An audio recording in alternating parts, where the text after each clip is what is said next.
The scout stepped out of his homeland and into the new place, landing on a planet that the Masters had said was of interest to them. The scout did not know why, nor did it care. The whole purpose of his life was to scout, report back on his findings, and then float and scamper and howl in the homeland before he was once again called out of its embrace and into another strange world. His purpose was not to plan and reason and fight and do all the things the Masters did with the worlds it scouted. His purpose was to scout. So it began to scout. The scout turned its head around as it walked through the alien landscape. The air was cool and bright, and it could sense various small creatures rushing away at the edges of its senses. Small creatures tended to do that. Various structures, likely growths of some type, stood thickly throughout the whole area, ranging from tiny little killing things to tall towers that crowded it and blocked the light that was clearly from the local star. It was strange, the scout thought, that whole planets sustained themselves off a starlight from a single tiny star. But that was the way of many of the small things that existed in places like here, on this one tiny planet in space-time. It wasn't the way of itself, or its masters, or the other natives to its homeland. It stopped thinking about such matters and went back to scouting. The scout tested one of the sturdiest feeling growths, at first pawing at it and then biting it. When it caved and started using its bite, the growth snapped and tumbled to the ground, causing a loud crash.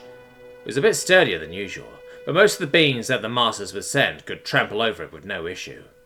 The other growths would certainly not be a hindrance if this one was selected, and they went through with whatever their plans were. As it looked about at the immediate physical scenery, the scout also sensed the broader connections that wound around the world. Focusing, it felt the way this place intersected with the higher dimensions, rubbed up along the homeland, and connected to the places it had been before. It was so wonderful that the scout stopped and admired it for a short while. Everything was so nicely aligned.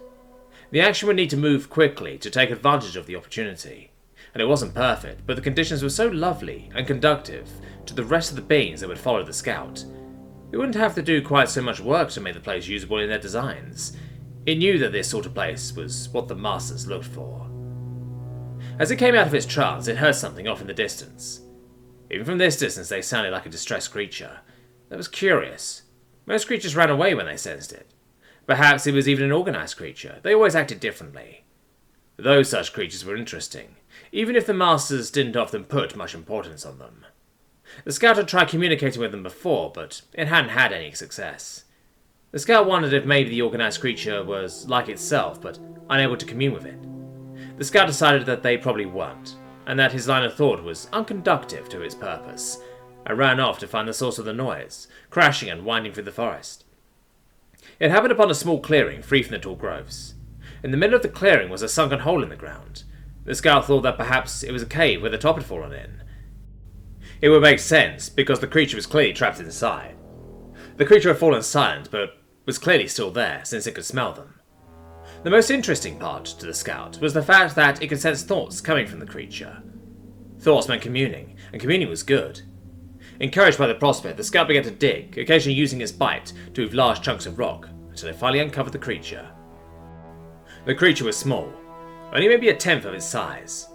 The scout could see that they had a head and limbs attached to a central body, and could sense they had thoughts, which were mostly afraid, but there was some interest too.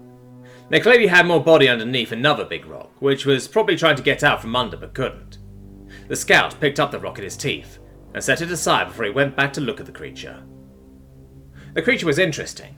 Its body structure didn't look right for walking, but it was probably damaged from that rock it was under.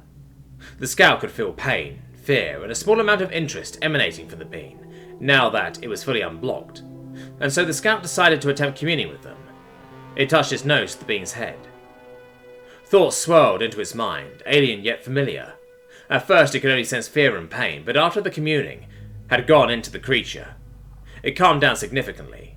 The scout could sense fascination, interest, a steadily decreasing worry coming from the creature, as his own joy and interest increased.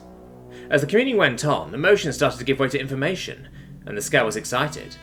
Was this not also scouting? To gather information? This was no mere organized creature, this was an intelligent creature, much like the visitors that sometimes came to the homeland, and there were more of them, though not here.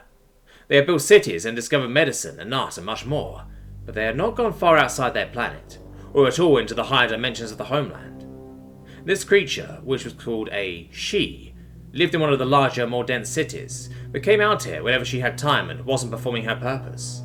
Like it, who scouted, she learned and taught mathematics and science, which was not very advanced overall for her kind, but she was at the forefront of new discoveries. Her race was called humans, and to her, the scout looked like a dog, though a very unusual one.